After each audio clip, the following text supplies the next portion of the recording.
So, Blake, how does it feel knowing that Cody Rhodes is now no longer just feuding with Shaq, but with Papa John's as a whole? How does it feel now to know that you are directly oppositional to Cody Rhodes?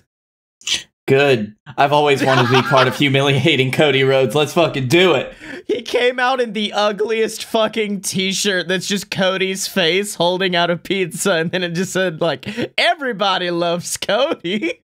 Cody loves everybody, which is a spoof of a fucking Shaq shirt that says everybody loves pizza, pizza loves everybody. This is one of the few times where his bullshit shirt makes more sense grammatically.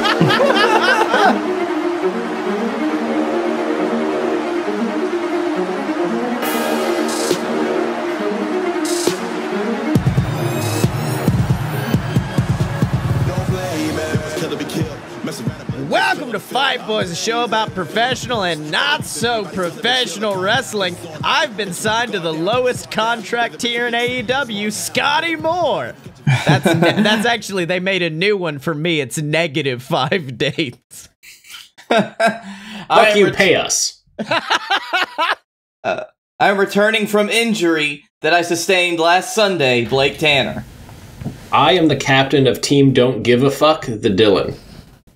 Oh, man. So, Survivor Series is this Sunday, and man, they really found a way to make me not give a fuck, and it was by being like, hey, NXT doesn't matter. Like, the minute they said that was when I said, oh, yeah, no, I don't care about this pay-per-view anymore. Do what... They could have set up anything, and I would be like, nah, you don't have Adam Cole on it, so I don't care. I mean, Rhea Ripley might show up on Team SmackDown. Oh, really? I've not heard that rumor yet, but I would love that. Well, she lost. There's nothing left for her. She's got to be, main roster bound, and there's one spot on SmackDown not spoken for. I mean, that would be lovely. Are they up to... who else have they got on there now? It's Bianca... Riot Squad. The Riot Squad, and I think that's it. They've got 2 spots, I believe. I thought... Well, no, they traded Naomi... Did they trade Naomi to Raw? I think so, yeah. Okay. But yeah, she's in it every year. I just assume she's on a team. She always has like it's like Natalya. You're just like she's in the match, right? Like they're always there. It's like the ring. You just expect it to be there when the bell rings. Oh yeah, Natty. They've been doing an angle where Natty every single week is like, I need on the team, let me on the team, and then she keeps losing qualifying matches. So in all likelihood, Natty and then Rhea Ripley, maybe, if my life is good. Now, I will say Liv Morgan was initially not supposed to be on the team, but oopsie poopsies, Chelsea Green got injured, and that sucked. Because I remember watching it and seeing Chelsea come out and me going, oh, fuck yeah, because like, I think What Culture had just done a video about where is Chelsea, where are all these people that got supposedly called up and then suddenly disappeared. So I was really excited to see Chelsea come back. And then the match started. And then Chelsea just fucking disappeared. And I went, what happened? Where's Chelsea? So she got injured during that match. Yes, it was during the match where she was going to qualify to be on the Women's Survivor Series team, and they had to full-on pull an audible and say, all right, Liv, go in. So I don't know if their plan was going to be Liv in next week, and then, so you would have had Chelsea, Riot Squad, Bianca, and then Natalya, and now they're going to pull an audible and maybe put Rhea in there, but yeah, that was an unfortunate time. That really sucks, yeah. I mean, I'm a fan of Liv, so like I didn't want it to come like this, but I'm like, yeah, you get another match. I'm a fan of this current iteration of Riot Squad, or Living Riot, as they prefer to be called, but are not acknowledged by commentary. Yes. Now I like Liv too. It's just I wish it would have been under better circumstances. Mm-hmm. Yeah. Now moving on to Raw, I was like, surely they won't make it a yearly tradition where one of the main champions drops the title right before Survivor Series. But WWE said, no, fuck you. Drew McIntyre has a sword now. Eat my whole ass. He's gonna stab Randy Orton through the heart. I'm always serious, and don't call me Shirley. Also, someone pointed this out. They were like, I really wanted Sheamus to hand Drew the sword and then say, there's only one way to kill a serpent, fella. You gotta stab it through the heart. You know? Is that... No, that's a dragon. That's a dragon there, bud. No. Also, Drew was on the bump, and he was like, yeah, that sword was Vince's. Apparently, he was backstage, and they were discussing, like, this moment, because it was a really badass moment where Sheamus was like, I've brought you your heritage. You need to return to who you were. So, of course, he's wearing, like, the old Drew McIntyre kilt, but it's updated. And, he goes, I didn't know how it started, but I believe the conversation went, we need a sword and we don't have one. And Vince says, I have a sword. And I told him, of course you fucking have a sword. I want to fucking know.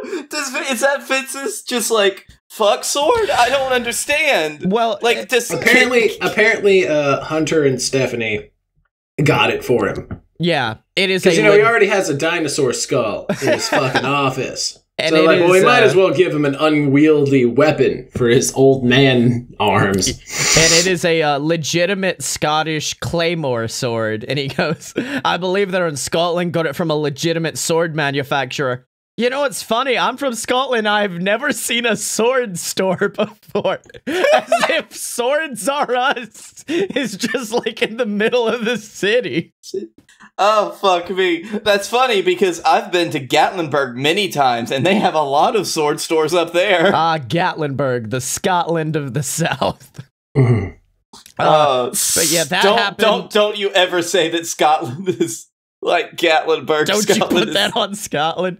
But yeah, that was, then the fucking match was great. I was very proud of them after their entirely too long shitty feud that they finally were like, why don't we end it with something good, though? Let's end it with something really, really good. You know what something good would have been? Me seeing Roman versus heel Orton. Yeah. Oh, yes. Something good would have fucking been if they'd had good matches until now and topped it off with a good match. Ambulance match was fucking good. They had some stinkers, but ambulance match was killer. Yes, they did a lot of fun booking in the ambulance match. You're right. I genuinely think this was a decision made after SmackDown because the promos between Roman and Drew were so electric that I thought Drew's winning the Rumble and he's gonna challenge Roman. But then I realized, no, you can't have him win twice in a row. But yes, there is legitimate drawing power between a feud between those two. Instead, you get one match. Yeah, that's the shitty thing. It's like the Ronda versus Becky thing. It's just like, yeah, we were just gonna do this at Survivor Series, but then Becky got her nose all kinds of fucked up, so we had to delay that. It's like, you know what, we're gonna push this back to a better date. Let your nose unfuck up. Great pictures, though. Yep. In addition to that, for some reason, last minute they said, hey, why don't we have Mandy, who I think Mandy does have a legitimate injury, so that one makes sense. Have Mandy get taken out of Team Raw, but then also have Dana just get taken off because fuck it, and replace them with Lacey and Peyton, which I kind of loved their payoff because it was Nia and Shayna arguing, and then they walked up, and then Nia and Shayna kind of looked at each other like, fuck, we shouldn't have been so mean to Mandy and Dana. Now we're stuck with this shit. I love the hubris. The hubris of Baszler. I kind of wish they were like, yeah, you just got 3 fucking people now. Deal with it. You just got to do this now. It's you, Baszler, and Lana. I have already told you that Shayna Baszler equals 3 normal competitors, so they would have been on even ground. Yeah. I think I'm coming to realize that, like, the current way that they do Survivor Series has gotten so boring to me. Like, last year with NXT was fucking great because they put NXT in it. But like, before that, now we're just at Survivor Series. Oh, it's SmackDown versus Raw again. Yeah. And there's no real fun. And it seems like they change booking fucking weekly. Like, it literally changed. Like, they're like, you know what? I don't like Mandy and Dana anymore. Take them out, put in somebody new. And what's worse is Reckoning was right fucking there. Like, Reckoning took her out, so then they could have been like, you know what? Fuck it. Put in the big gun, Mia Yim. But instead, Peyton and Lacey. More booking changes in that year where everybody got injured before WrestleMania. Yeah. On to news about a Raw superstar. WWE continues to be absolute shit heels because the lawsuit between Candy Cartwright and Matt Riddle and Evolve and WWE and Gabe Sapolsky, because Candy is like, you know what? Fuck all of you. You all suck. WWE wants to take that to federal fucking court. Meaning that WWE just wants to bleed this victim dry before they give her any sort of peace, and that is heel territory. I wish I kind of had chosen it for that, but like, fucking really, I shouldn't be surprised. But like, it's really weird how horribly accepting we've become of that company being horrible. Yeah. Yes, because they'll just they're the worst.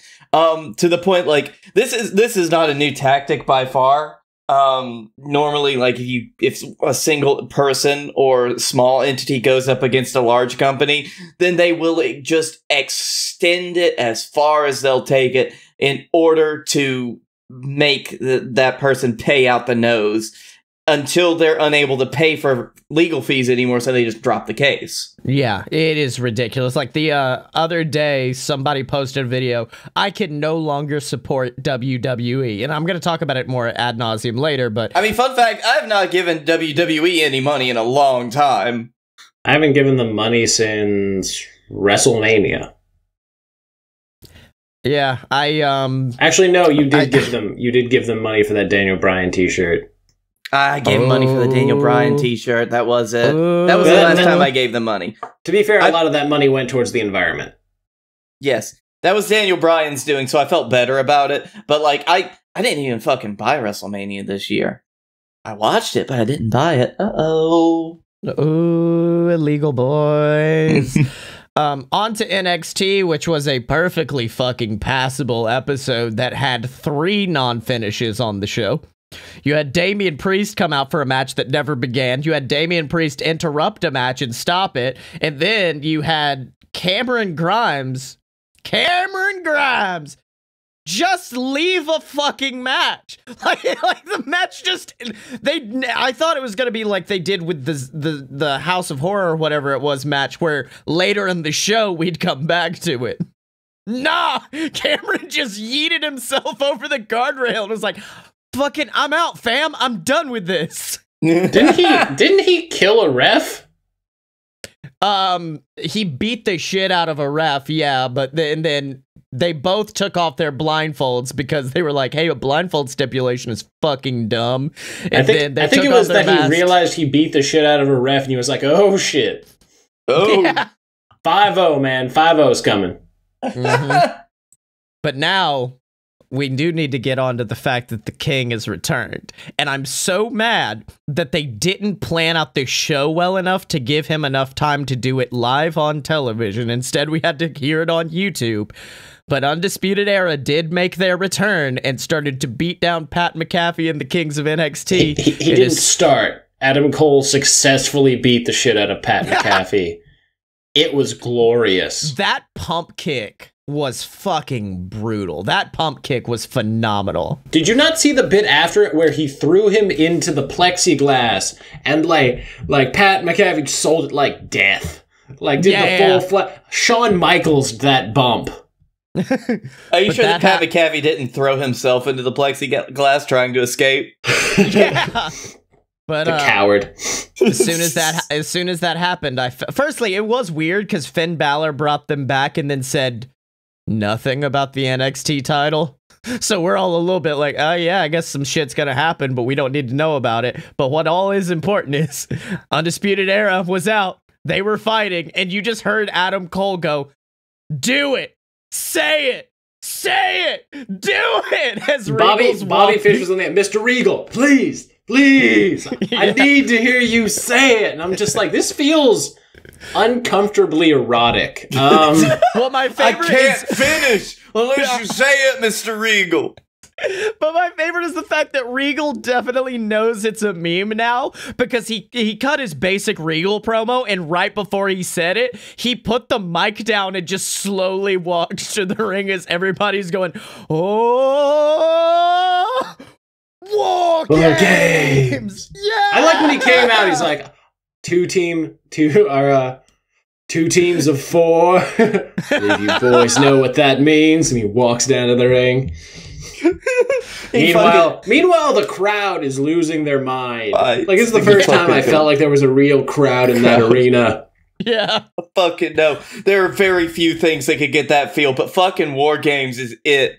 And it's just the fact that this all arose from the way that Regal says War Games. And this is one of my favorite things in wrestling. I'm almost positive. I thought you were gonna say this entire feud built up because Pat McAfee called Adam Cole short. Yeah. Well, that too. Honestly, I don't think War Games would have been an annual show had they not had War Game. Well, now on to my favorite fucking story of the week, and comes from The Miz, and he discusses an unwelcomed nickname he got backstage, which was Missionary Mike. And then The Miz was interviewed. So The Miz was talking about, his missionary work and going to the different countries and all that stuff, spreading the good word. Yeah. No. Laying down missionary position for the sole purpose of procreation. No, not recreation, procreation. Yeah, procreation. You got it. Yeah. Recreation is doggy. Yeah, but he goes, Zack Ryder. That is a Zack Ryder term. And you can almost feel the venom. We were in a locker room one day. It was a European term and tour, and Ryder was talking to us about sexual stuff, which does feel like a big Zack Ryder mood. I was like, oh my God, really? And then Zack goes, what are you, Missionary Mike? Everyone erupted in the locker room. Now if I call Xavier Woods, I show up as Missionary Mike on his cell phone. That's how it is in the locker room now. Not only that, I'll see Big E and he's like, Missionary Mike, it's a thing now, and I don't want it to be a thing. I'm not a missionary guy. You know the best way to get out of that with putting your name on with Woods having Missionary Mike in his phone. You just put your contact for Woods as 3 Dog. Triple Crown. The Triple Crown. All right, now on to the good show. Now on to the good show, AEW, which I love how Moxley was like, I do have an important announcement, but also I gotta talk shit to Kenny Omega. How do I blend these together? I'm just gonna say it in passing. And then the internet exploded because Renee's pregnant. Baby Mox is on the way. Oh, fucking. Yeah, I'm gonna tear your fucking heart out, bud. Oh, by the way, gonna be a dad. And then I'm gonna stomp on your fucking face. I just like how he was like, I got a pregnant wife at home. I got this. It was the most Moxley way to do something. It was beautiful. Mm-hmm. Also, like, if they don't make Shooter the Godfather, really, what's the point? You could hear the entire world at once do the fucking Tim Allen as soon as he said it. When you first announced this, when you first posted it in the group, I was like, "Oh, they're adopting Shooter, nice." Yeah. Yeah. See, by the way, you know who laid him out later in the show? Renee, because she was pissed off at how he did that. Yeah. Somebody was like, WWE superstars finding out their wife is pregnant, and it's the picture of Seth looking all distraught when Becky announced it, and then Moxley laid out backstage. But yeah, Bailey responded and said, what's cuter, the way the world found out or the way I found out? And Renee was like, 1000% the way you found out, because she accidentally messaged Bailey instead of John about a pregnancy thing. And that's how Bailey found out. I fucking love that. Oh, that's fucking... Oh, that's lovely. But yeah, it's great. You know what? I cannot wait until Moggs is teaching their child how to use that fucking blowgun. It was just a really fucking solid episode. That the Inner Circle Vegas stuff was great. Oh fuck, I forgot I was going to talk about that later. We're getting Britt versus Thunder Rosa, which is a feud I didn't know I wanted. And then it started and I said, "No, I'm down. I'm fucking down for this. Let's go." Mm-hmm. And also, I didn't realize this last week because, like I said, a lot of people, when they were discussing Jade, were just like, yeah, Jade Cargill's here. And I was like, okay, Jade must be an indie person who I don't know, but is great on the independents. And I will learn more about Jade as it goes on. No, Jade is a Storm cosplayer who wrestled at the Performance Center like once, but I don't think she's ever actually wrestled a match before. So now I'm gonna give her a lot more leniency on that fucking promo against Cody, because that's the first time she did anything. So fucking good on you. Yeah, it's hard to put yourself out there like that. Especially first big promo on air. Ooh, I don't even know how I like.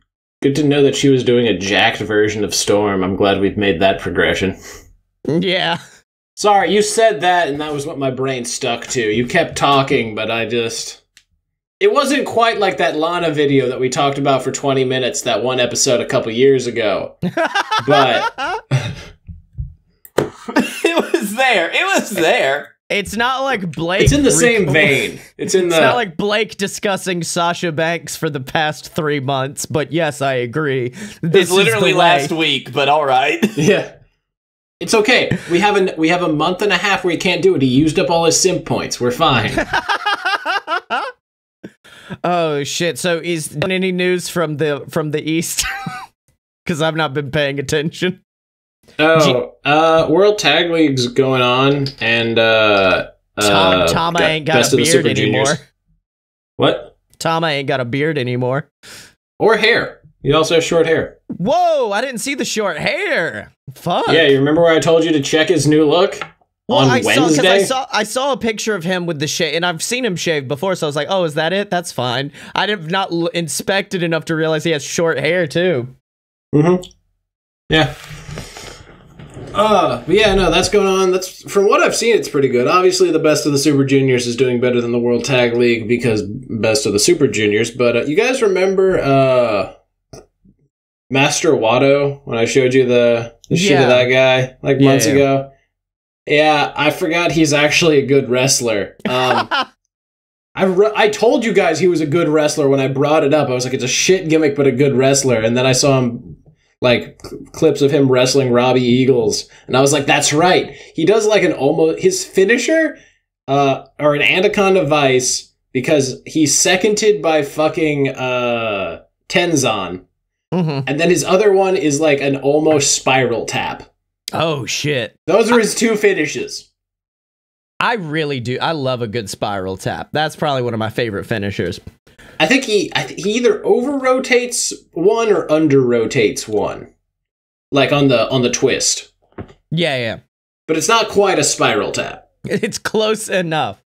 Well, this is usually the part of the show where we plug Patreon, but instead I'd like to plug something for one of our former patrons who recently passed away. And he was a relative of mine, and he supported the show immensely, and he passed away recently in a car accident. And it kind of... It year that sucked. It was just the cherry on top of all of it.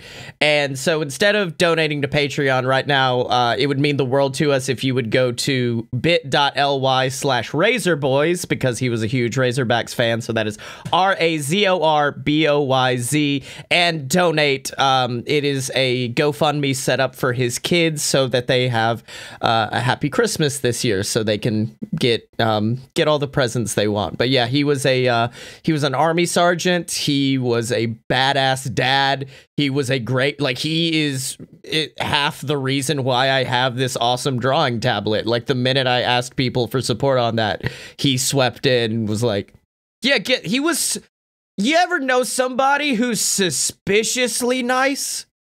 That's what this guy, he was so nice that you were almost like, what you want out of this? Like, but no, that was just the kind of guy he was, and I think in his memory it is important we give back.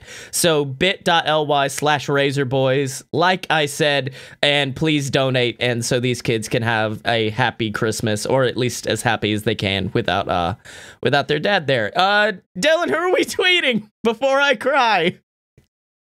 Well, I didn't get to talk about half the stuff I wanted to with AEW, but so tweet at AEW.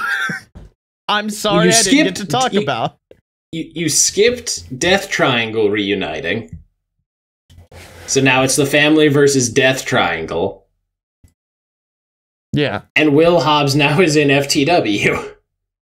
So we have an infinite number of trios now. Really, somebody brought up, they were like, so Chikara's dead. Can we just do King of Trios with AEW? Because they got enough people. Oh, yeah, easily. But yeah, that's the case. You remember, what was it, Layla, Legit, what was it, Legit? Layla, whoever, the tiny Russian chick? Oh, yeah. Yeah. She had another match, she won, which means she's probably signed and everybody's just like, Team Taz needs a woman. Come on. She's essentially smaller Russian Taz. Come on, let's do it. By the way, her finisher, fucking step up springboard moonsault. How? Second rope, left foot up to top rope on the right side, moonsault. She didn't get the positioning right. She hit the person's leg, but Taz and Excalibur sold it great. They were like, you see how she came up after her legs got hit? That allowed her to grab the arm for the arm bar quicker. So it was a great way to actually take out one of her limbs and set her up. And I was like, you guys are good.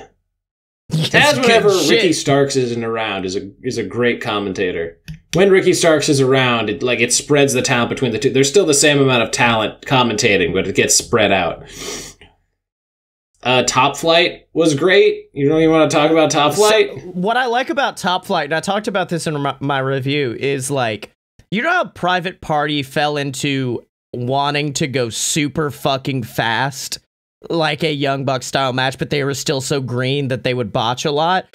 Top Flight worked slower, but it allowed them to actually hit their moves properly. It's like when you first start working out and they're like, use low weight, make sure you have your form correct. That's what Top Flight were doing. They were working slower, so that way their form was correct on everything, and it made the match better. So it's also the fact that they can float. I don't know if you know this. Yeah. They legitimately, like, they hit moves and you're just like, that was a second too long. Gravity doesn't work like that. What the fuck? Did you guys take Pac's old gimmick? Yeah. I could have sworn he had to leave that in the WWE. How did they not copyright? Are you the tag team that Gravity forgot? Oh, no. We defy Gravity now. We're completely different. Gravity's aware of our existence. Gravity's aware of our existence and has been trying to track us down for many of our days. Mm-hmm. We stab Gravity. Hey, at Sexy Chucky T. Fuck you. No. I mean, you could tweet at the Captain Sean Dean, because he's been hanging out with the best friends. He showed up in their bit this week. That was funny. Oh, really? Yeah. Yeah. Because they were like having a fake celebration for Trent winning the BTE title. Oh yeah. And then Chuck was like, "Can I challenge for it?" "Yeah, man. Wait, do you have to like take it with you and like put it on your luggage?" "Yeah." "Oh, fuck this." And he walks away. And like Orange Cassidy was like, instead of like, champagne celebration, it was like a little bit of Dr. Pepper on the arm. He was looking, he was like, this bit sucks. This is terrible. And then it pans over because they're in they're in like there's a bathroom attached. It's just Shawn D with like one foot on the urinal, just being like, yeah, and he starts laughing, and his laugh broke Orange Cassidy, like Orange Cassidy corpse, which is rare. So the whole bit was like, as a whole, worked because each of the parts was like a domino. It was wonderful. It was wonderful. But yeah, you should tweet at him. Be like, yo, are you gonna start a tag team with Sue? Is that gonna be? I've typed it. My computer is running at 5 frames per second for some reason right now because it's been so long since we've done. I do like when I put in @ on the Fight Boys, it just automatically pops in Sexy Chucky T. They're like, we know. Hey, at Sean Dean, you teaming with Sue? Hashtag we love you. I really thought, because he had this thing where he wrote just the word 7 over and over again on his Twitter. I really thought he was joining Dark Order. Yeah. As like Colt's tag team partner. Because everybody has a tag team partner. But then I guess they want Colt to be Brody Lee's Ward, so, I guess. Yeah. Also, hold on. Do any of you guys have? None of you have. Oh, how can you not talk about the John Silver Anna Jay promo? I mean, it was good. It was a good basic John Silver promo for me. Like, it wasn't anything too impressive, in my opinion. No. But the contrast is what made it.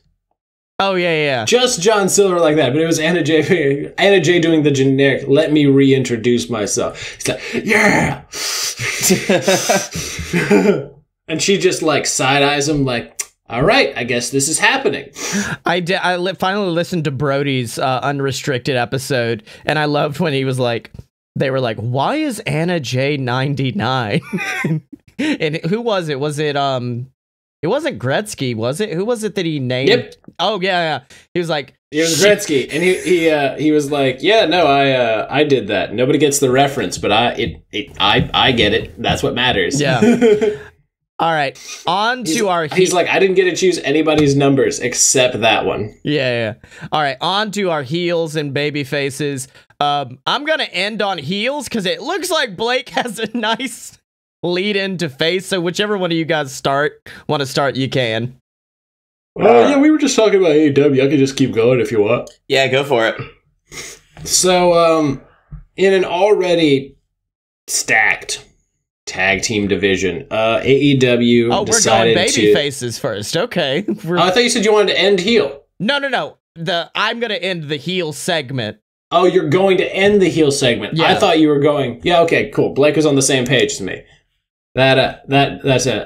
Yeah, fuck it. I'll still go first. Yeah, fuck it. Fuck it. I'll still go first. So we were talking about just the shit show that is the build for Survivor Series.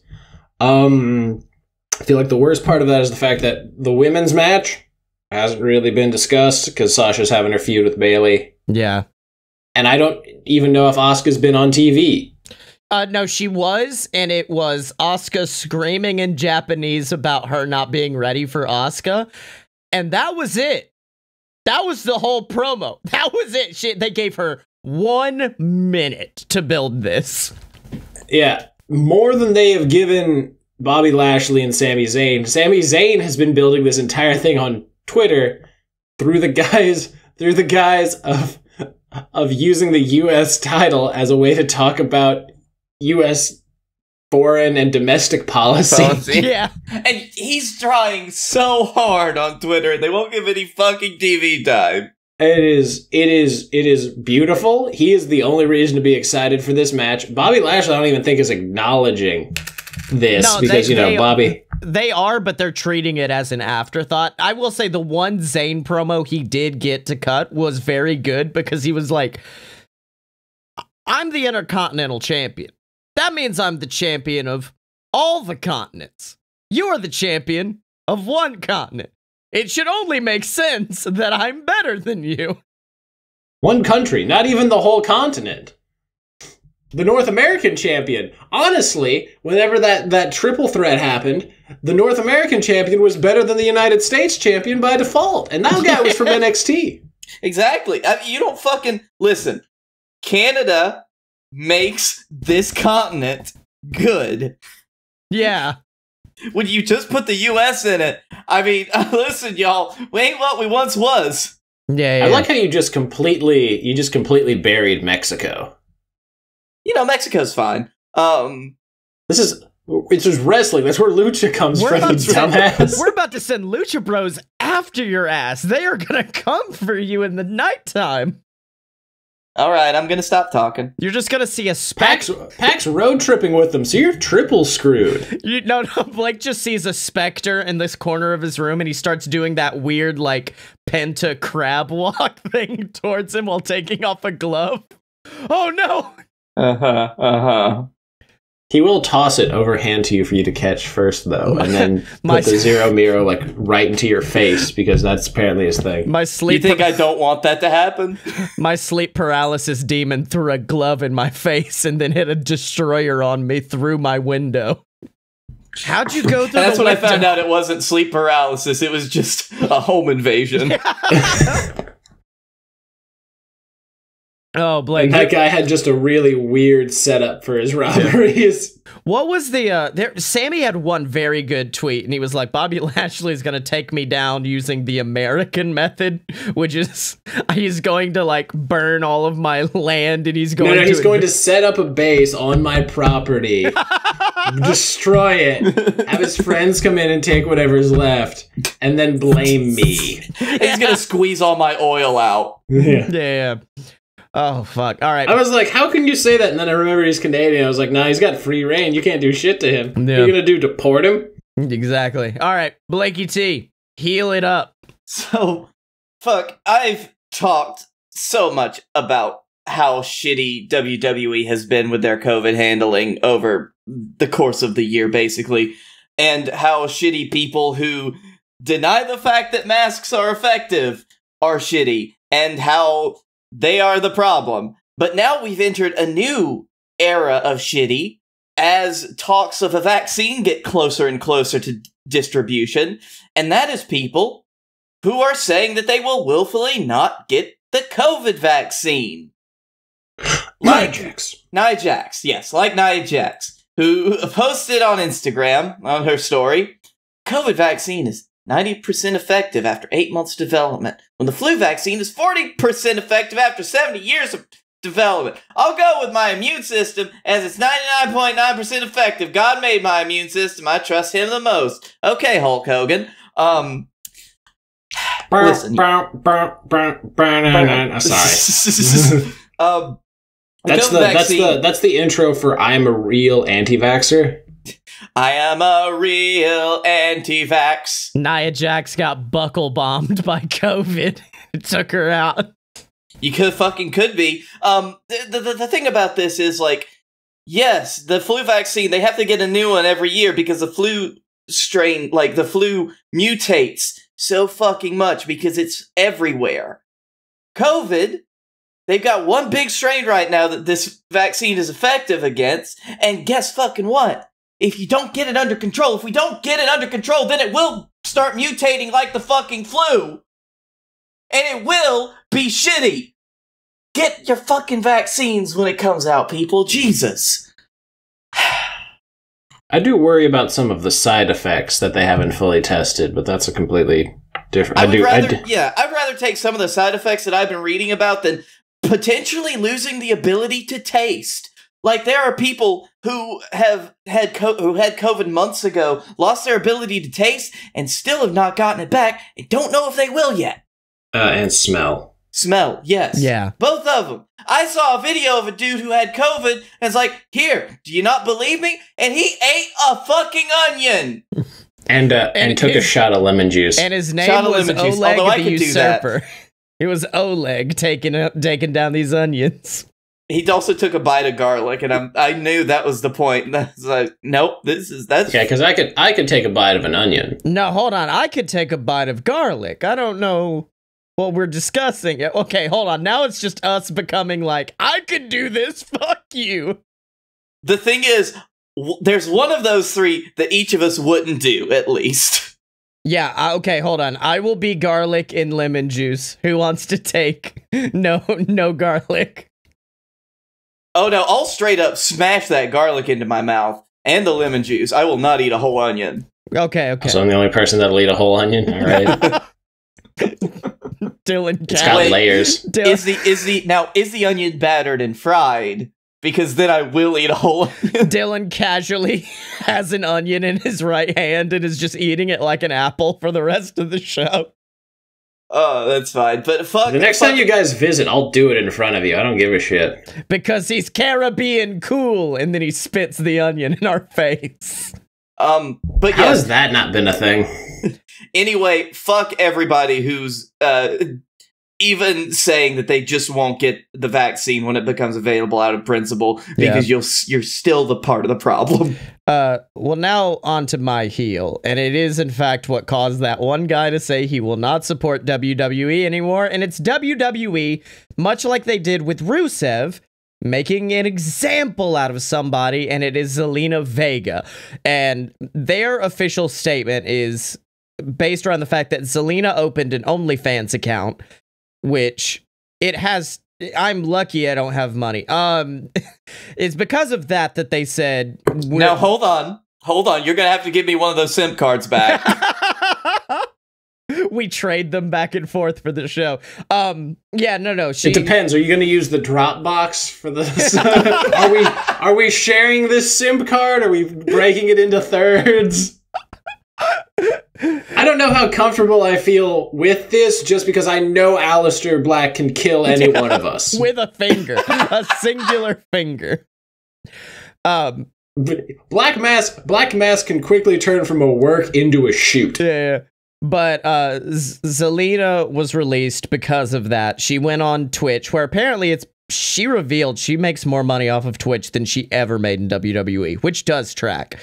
She goes, "The support you guys are giving me is crazy. I appreciate it more than you know. It's nice to meet back, but yeah, 2,700 people since last night for subs." Let me find her exact quote, but she was just like, "I'm not angry. I'm just heartbroken." Are we not going to talk about the best part? Oh yeah, no. We're gonna lead in. I was gonna get the sad part, and then Blake's babyface. 4D chess move. And then Blake's babyface is the good stuff, apparently. But yeah, Zelina got released because WWE wanted to make an example of somebody, and they chose easily one of their most charismatic performers. Like, Zelina's always been that, and she's a great wrestler as well, but like, full on, she has been a huge charismatic boon, and this is a big loss for them, given the fact that I just still hate that they never let her wrestle. I mean, I'm happy she got that match against Asuka. It was really good. Yeah. Yes. But they otherwise, like, she was a great manager. I don't know what you want. Now, you could do both. Was she? Because now that I guess it does reveal how good of a manager she is now that she's gone. Andrade's not on TV, and Angel Garza spends his time cutting promos trying to fuck the audience. And that's all he does. His promos are full on like, "I have a rose. And whoever's watching this, you down to go to Bone Town? Angel's gonna take all y'all to Bone Town. Let's go." If it wasn't for the fact that Andrade is probably going to end up marrying Charlotte, I would be almost convinced that he was going back to Mexico. Yeah. To go. Because, like, he will receive a hero's welcome. Oh, 110%, my dude. All right, Blakey T, get into the good stuff as we get into our baby faces. Right. So my babyface is Zelina Vega, if you haven't guessed already, because she did stand up to WWE's shitty practices, making the wrestlers and their talent close down their third-party accounts. Yeah. Because based on what Meltzer said, talent, they were all given a time frame to delete or private and stop doing Twitch streams or what have you, like Zelina's OnlyFans. So she didn't do that. She still kept doing her stuff, and she kept all of her accounts as hers. And that is basically what everyone believes is the reason that she was released. But good on her for standing up, and good on her for after or actually, I believe this was before her release was made public, just sending out the simple tweet, "I support unionization." So like it was so good because she knew, and like everybody, despite the fact that they were like, oh, it wasn't because of it. It looked like it. There was a great. It trended real hard. Yep, because she sent that. And that was before basically any news got out that she was being released. And that was a fucking like final move of like, all right, listen, if we're going to do this, we're going to do this. She has gone on to say, if I go down as someone who stood up for themselves, then so be it. But I'm so thankful and I'm not angry. I'm just heartbroken because doing this, being a wrestler, is all I ever wanted to do. Yeah. And it's going to be fine, because like in a couple months when that non-compete is up, you could go wherever the fuck you want. Yeah, exactly. And your husband is likely going to follow you. Yes. Wasn't there a story that he requested that he be sent back to NXT? Oh, yeah. Yeah, full on. He was trying to get sent back down because the main roster sucks. And now that his Kevin Owens angle is over, we've not seen him. We've not seen anything out of him. I really do, because like, you know, fucking the Rascals are signing with NXT, and every time somebody does, I just look at them and I was like, do you not own a television? Do you know something I don't? The Good Brothers came back and probably told you to your face it was a poor move. Mm-hmm. And then I heard it was a money thing, and I was like, all right, fine. That's fair. Oh, by the way, congratulations to the new Impact Tag Team Champions, the Good Brothers. They finally did it. But now they've held Tag Team Championships in 3 companies. Mm-hmm. All right, would you like to get into your babyface, Dylan? Because I actually don't know. I've heard a lot about these guys, but I don't know much about them. I mean, I keep telling you every week to watch the video. Okay, so rewind. In a division that is stacked like head to toe, the tag team division of AEW, they have decided that the best thing to do is to say fuck it and bring in more tag teams. Now I don't know if fucking Max Caster and oh my god, I lost it. The 5-tool player, Anthony Bowden? No. Yes. I have to say the prefix first because it's the only way I remember his name. No, I believe even Ricky Starks was like, "What are the 5 tools?" I don't understand. This wasn't explained, but the Acclaimed are just they're so good. They're like they come out. They have one formula.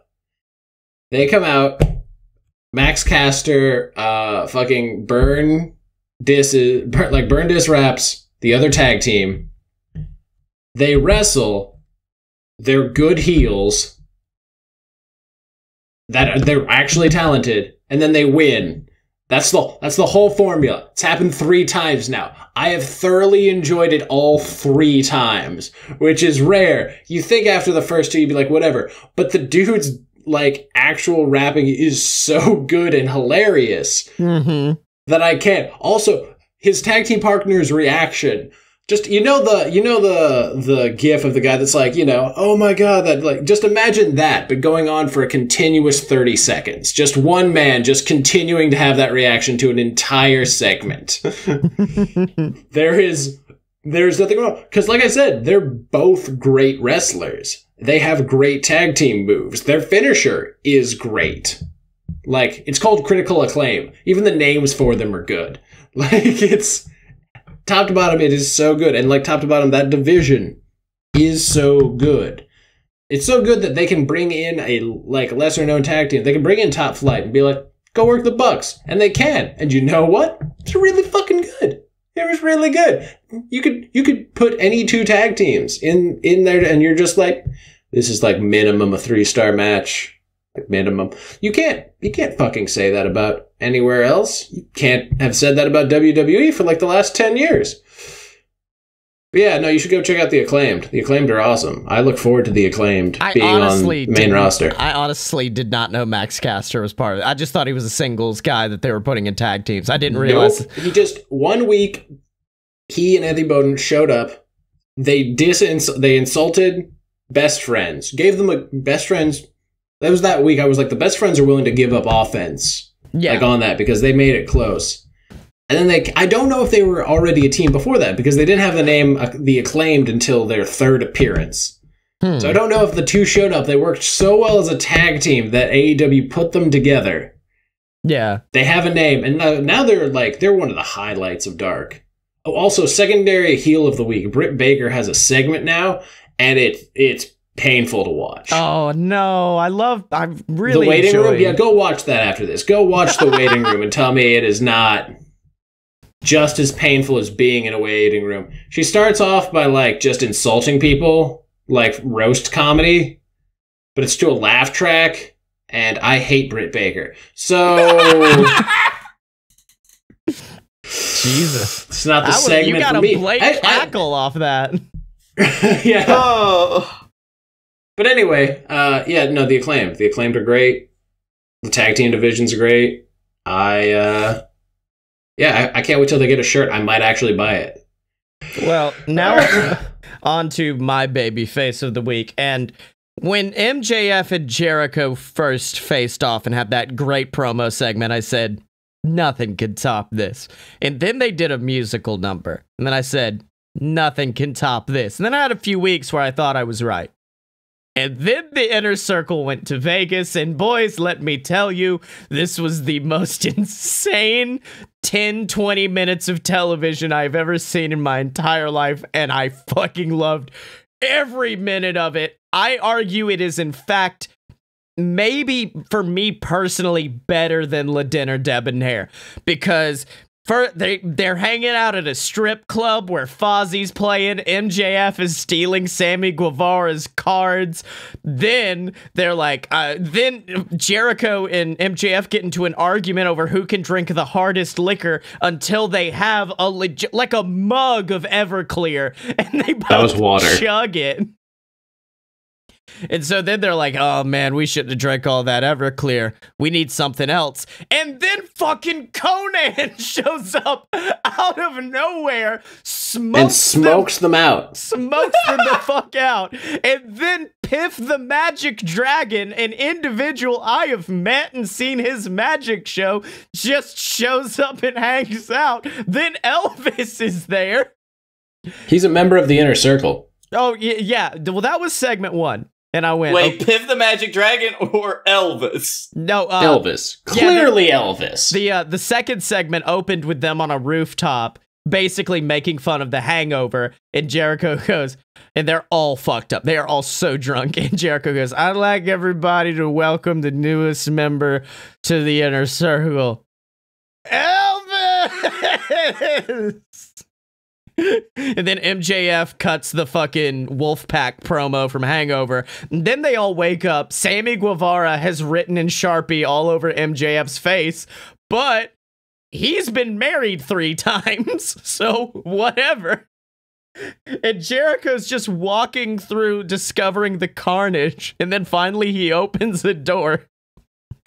And the button on this segment was Hornswoggle in a diaper, and that's all I need for good wrestling. It was so fucking phenomenal. Like, I'm mad.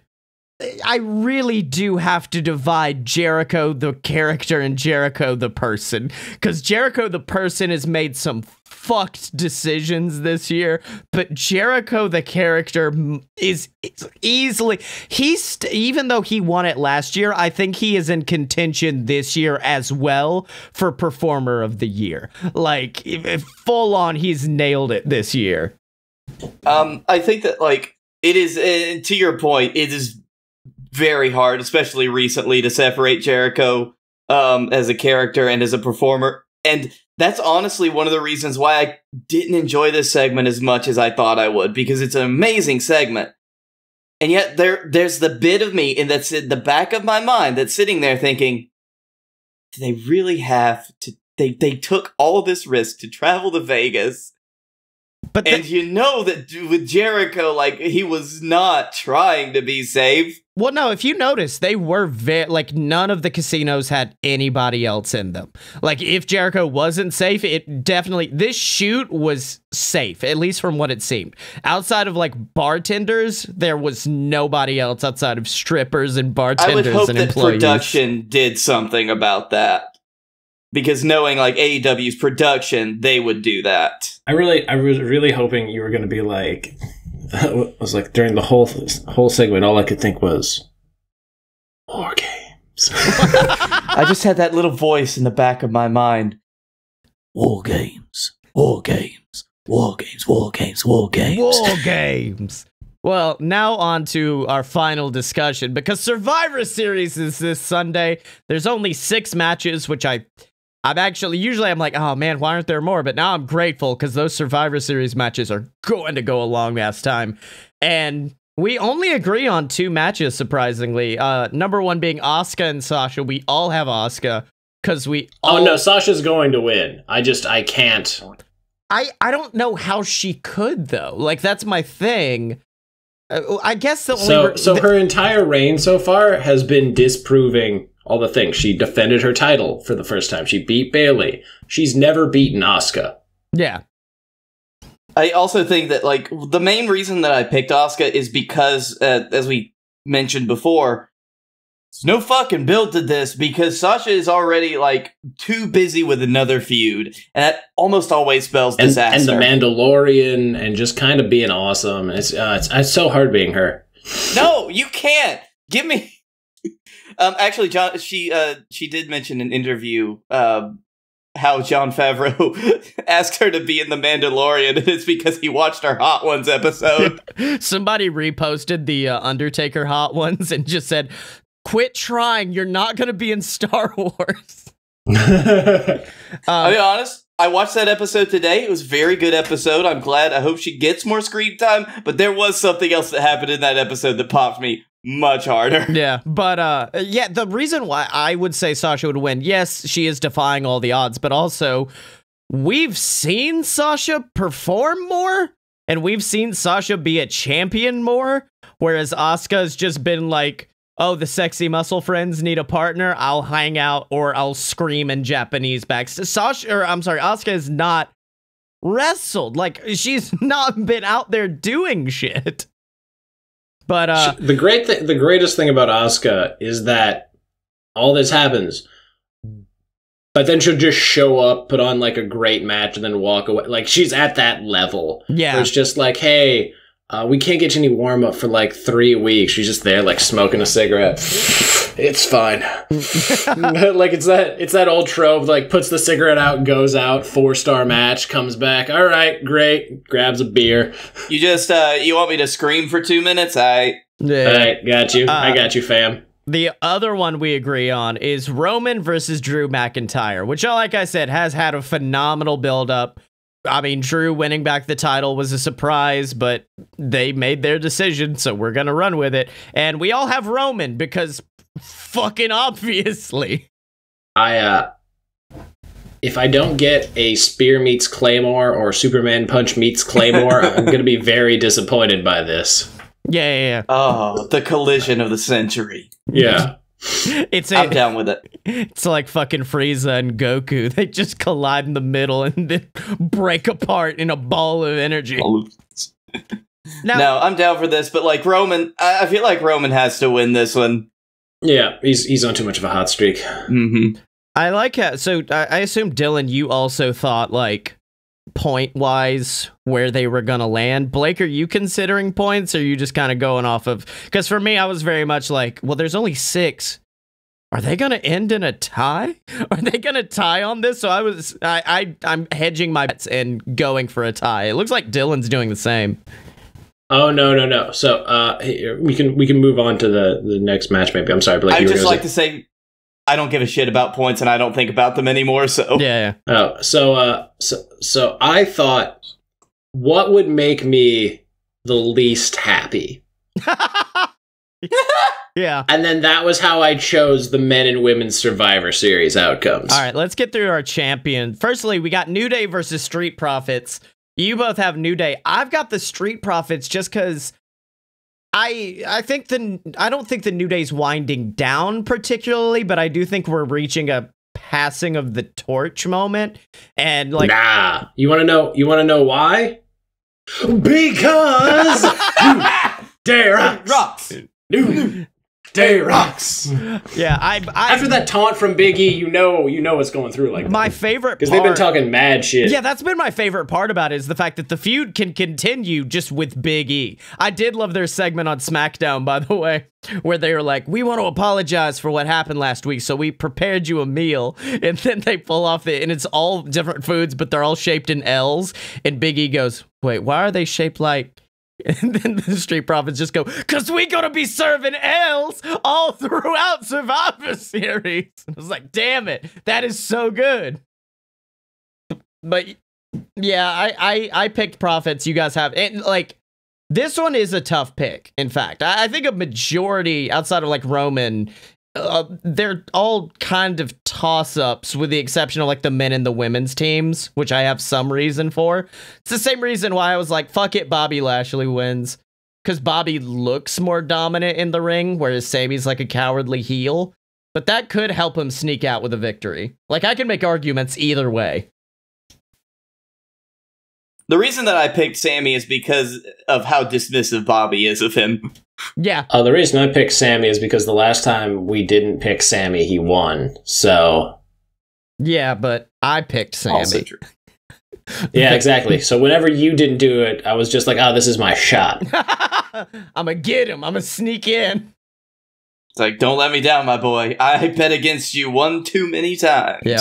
All right, on to the big Survivor Series matches. We'll start with the women's. It is Shayna Baszler, Nia Jax, the fucking Raw women's team versus the SmackDown women's team. I have SmackDown because, Blake, did you purposefully wait so you can hear me and Dylan's arguments for this? No, I'm going to flip a coin. Oh, okay. I picked SmackDown just because, like, I think Lana's gonna get involved, have a really big moment, but that big moment's gonna be going against Nia or going against Shayna, something like that. Like, that's how they end up losing, is because of Lana. And I thought, what's the worst way this can possibly go? And it's that Lana's the sole survivor. No. Oh, God. And this is how they build, Lana's babyface run. I'm going to flip a coin now. Heads Raw, tails SmackDown. It's heads. So, I think I have the worst possible ending, which is Rhea does get on SmackDown, and she puts Nia through a table, but is unable to get back in the ring. So it's a double count out. And they're the last two other than Lana. And the only reason Lana wins is because of Nia getting put through a table. That is the worst possible timeline, but also might happen. And yep. I'm choosing this so that either way I win. Either the shitty thing does happen and I get a point, or the shitty thing doesn't happen and I get the satisfaction of knowing that shitty thing didn't happen. I that's really worth like a that point outlook. to me. Yeah. Okay, before we get to the men's, I'm going to flip the coin before. So, in reverse, tails will be Raw, heads will be SmackDown. Okay, let's get it. It's going to be tails again. Heads. All right. SmackDown. All right. So you've just parroted Dylan. Yep. Would you like to hear my reasoning? Yeah, go ahead. So all these weeks have been built up over like the Raw team tentatively like working together. And I think it's just going to actually play out to that eventuality. Yeah. Well, I picked Raw because like they did have a really nice moment in their match against Retribution where you saw all of them worked together. So like you would see Strowman take out somebody with his weird train run, and then someone would escape it, and then they would get bro kicked by Sheamus. It just wasn't. It was like one last bit of miscommunication that led to the loss. So the storyline now is, I mean, it's the basic like, oh, they were fucked up on Raw. So now they're going to win at Survivor Series. So, like, the story right now is, can they win? Can they get it together before Survivor Series? And then my prediction is they do finally get it together and they get the victory at the last moment. 2 final survivors, Sheamus and Strowman, is what I'm going to say. I prefer the other one. Is can they get it together? No. Yeah. All right. Raw's all about that swerve, baby. Also, I think Big E is going to be like the last person on the SmackDown team, and I want him to be the survivor. I want him to have a good showing. I want this to be his coming out party. Yeah. Ooh, Big E. Especially if like him versus Sheamus gets a nice little revisitation during this, that would be nice. All right. I want him to big ending Strowman. Now, oh hell yeah, baby! What did you boys learn this week? Very important. I learned that after weeks and weeks of teasing and building us up, William Regal can finally give us that sweet release with just one sweet and powerful War Games. War Games. Yes. I learned that Bobby Lashley is America incarnate. Yep. And he's going to squeeze all the oil out of you. I learned that apparently we're giving Blake one of his simp cards back. And we're all going to share it. All right. Now, where can people find y'all on the internet? You can find me at Blake A. Tanner on Twitter. You can find me at Darkroom Video on YouTube. And here on the BS Network, doing all the BS things. And as always, he don't need your follows. He don't need your likes. The Dylan is a man who lives alone. And you can find me on Twitter at Scottye Moore, SCOTTYEMO, and check out all the other podcasts at aloadofpurebs.com, including the mini adventures of Sammy Magic, which just started its second arc, which of course is Sammy Magic and the Scary Snake Room. And you can find that and everything else, as I said, at aloadofpurebs.com. Special thanks to Mega Ran for our theme song, Fighters. Go check out Mega Ran. Go support him wherever you find your good music. And in this, the season of giving, give to Mega Ran. That's right. Can y'all believe it's fucking Thanksgiving almost? Yeah, right. And of course, as I said earlier, let's give those kids a very Merry Christmas, or as merry as they can have. bit.ly/Razorboyz, RAZORBOYZ. Please donate. Please give what you can. It would absolutely mean the world to Eric's family. I know it would. Like I said, he was a huge part of our family, and it sucked that he had to go. And as always, you can find us at aloadofpurebs.com. Step up to the merch table at merch.aloadofpurebs.com. Find us on Facebook, donate to the Patreon, and join us on Discord. And remember to follow us on Twitter at FightBoyShow. Oh, fuck, who did we tweet? I can't remember, because when you're a fight boy, you're a fight boy for life.